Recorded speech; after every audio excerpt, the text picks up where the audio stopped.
izobličena glava, imao je vatu iznad desnog oka gdje mi je rekao da ima 5 kopči i da mi je razbijena arkada u policijskoj stanici, da su ga pretukli 5 lica i čak ga je tukao i jedan mlađi od njega. Imao je indigo tamne uši, oči su mu bile natečene, levo oko mu je bilo spušteno, usna mu je bila plava i to na jednom mjestu jako tamno. Žalio se je na bolove bubrega, rekao mi je da ga boli jako glava. Da smo mi njega pokupili, stavili u auto, da sam mu ja dala lekove za bolove.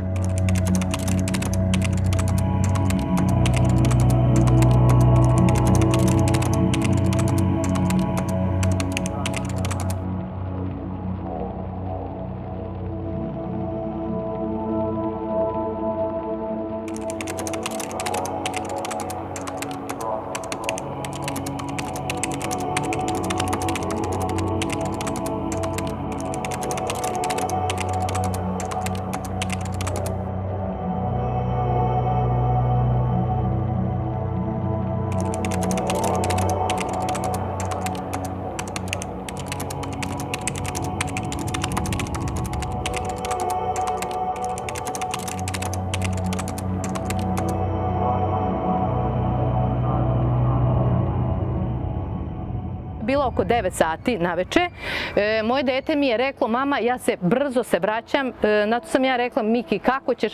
Kaže on, ako mi ne bude dobro, pa znaš da mogu da se snađem, nazvaću ja ili taksi ili ću tebi javiti. Uglavnom, znači, nikad nije bilo da se on meni nije javio.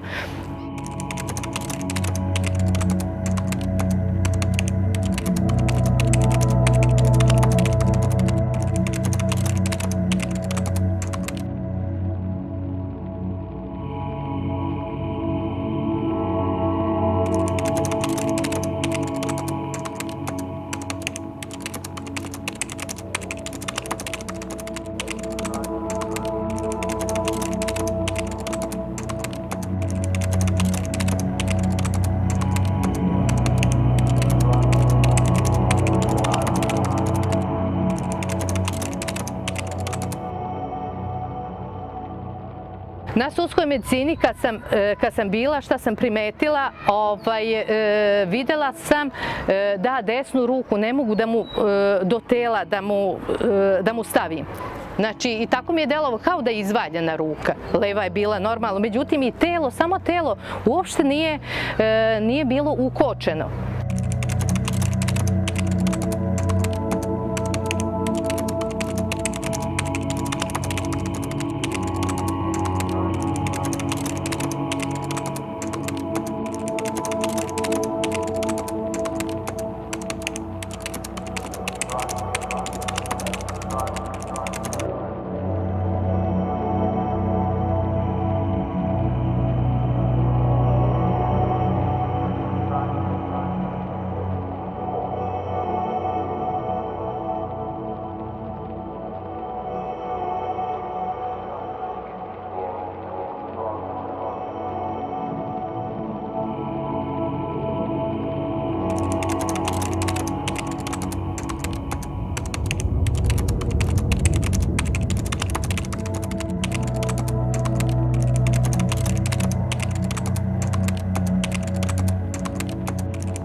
zašto bi verovala policajcima, jer je moje dete tvrdilo da su ga pretukli, na kraju krajeva ja sam to videla svojim očima da je sav bio u povredama, izobličene glave, znači žalio se na bolove razno razne.